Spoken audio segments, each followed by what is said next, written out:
Jadi aku mimpi di rumah induk yang di bawah, ada ibu kosnya yang lama tapi tampak muda, terus sama bapak kos yang udah meninggal, katanya udah meninggal soalnya. Bapak kos, terus sama ada satu wanita, yang mohon maaf ya, pembantu bisa dibilang gitu. Nah itu dalam adegan itu dia tuh kayak. Halo Sobs, kembali lagi di channel Blank Story bersama gue Vin. Oke teman-teman, kali ini kita akan mendengarkan kisah horor lagi dari Bang Darwin. Nah ini, sebelum masuk ke ceritanya, kita salam-salam dulu ya. Halo Bang Darwin, selamat malam Bang. Halo, halo teman-teman Blank Story, selamat malam juga. Nah, Bang Darwin ini sekarang mau menceritakan kisah horor yang berjudul 1977. Nah, ada apa nih di 1977? Kita juga nggak tahu. Sebelum masuk ke ceritanya, kita salam-salam dulu juga. Ini di sini ada best partner kita, itu Bang Aron. Halo, selamat malam Bang Aron. Halo Bang Vin, halo Bang Darwin.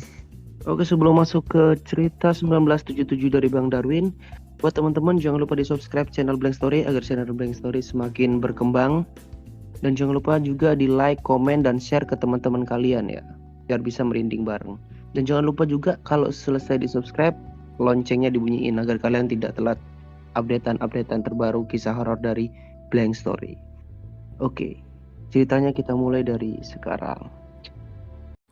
Kisah rumah 1977, Yogyakarta, 2018 Januari. Waktu itu bertepatan aku udah di Jogja, keterima di salah satu perusahaan BUMN.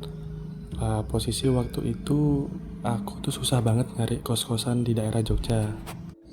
Jadi aku stay di hotel di daerah Malioboro. Di daerah Malioboro kalau nggak salah waktu itu per harinya 200.000. Jadi itu aku sampai hampir 10 hari di hotel mulu.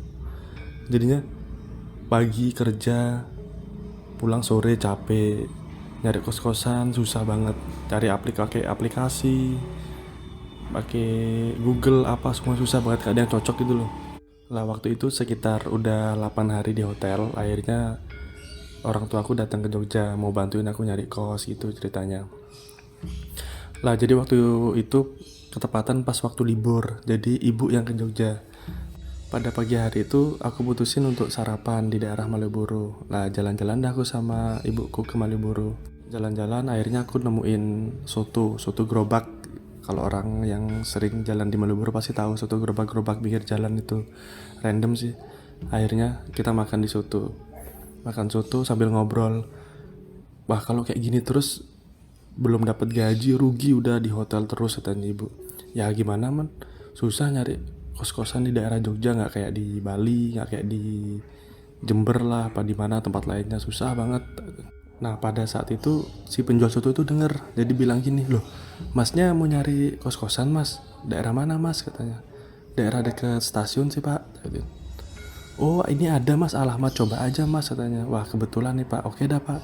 Akhirnya setelah makan soto, aku sama ibu mutusin untuk ke tempat yang bapak soto tadi kasih alamatnya. Akhirnya kita berangkat sekitar 10 menitan lah.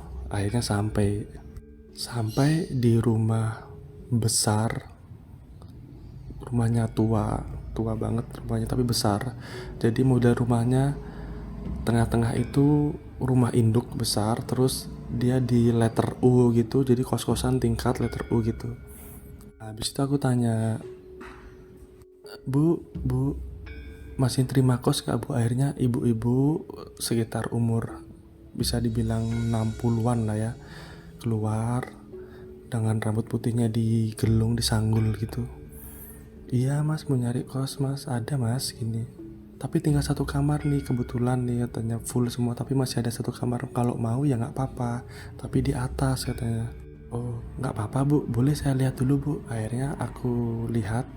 Itu waktu masuk kosan ini, jadi kita masuk di rolling doornya itu ada kayak lorong gitu, naik ke tangga. Di bawah tangga itu ada kolam dengan penerangan lampu warna merah.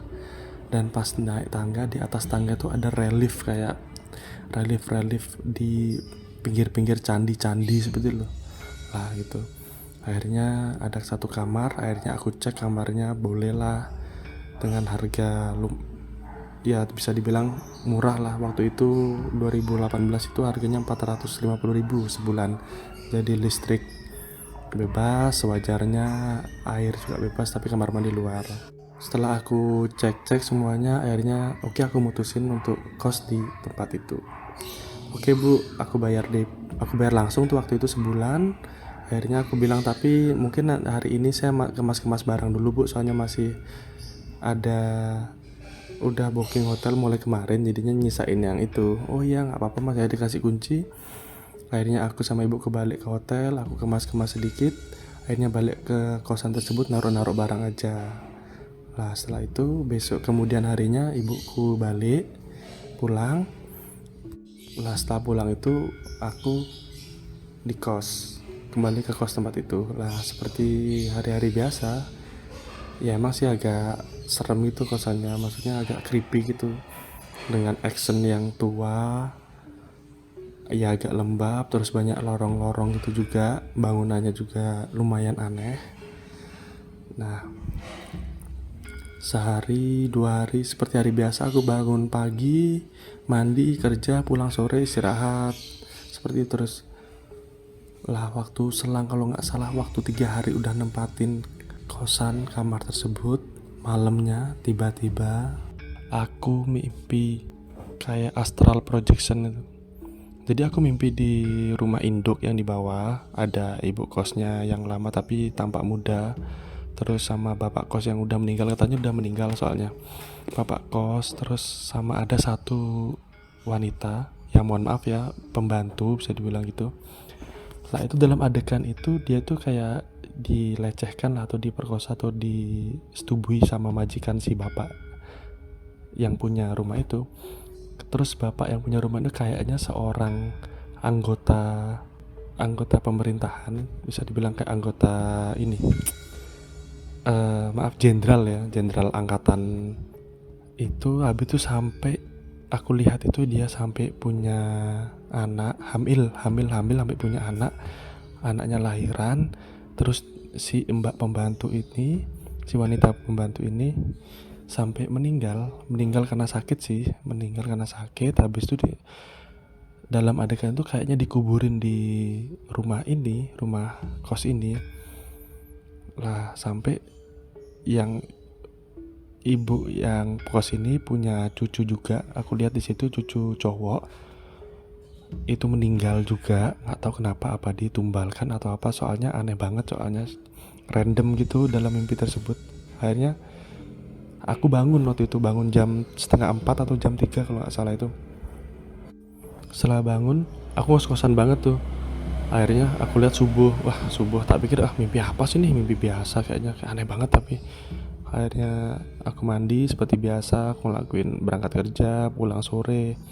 Lah keesokan harinya waktu itu aku pas libur kan di depan kos ada angkringan. Lah iseng-iseng aku beli ke angkringan, lah ngobrol sama bapak angkringan, tanya-tanya apa yang punya kosan tuh kayak gimana, seperti itu. Akhirnya aku iseng nanya gini, kayaknya kayak punya cucu laki ya pak ya? Loh enggak mas, katanya bapak angkringan itu bilang. Kok masnya tahu? Iya kayaknya sekilas sih kalau nggak salah punya cucu laki ya. Enggak, cucu lakinya ada tapi udah meninggal lama waktu kecil. Loh kok benar mimpi ini, aku pikir gini.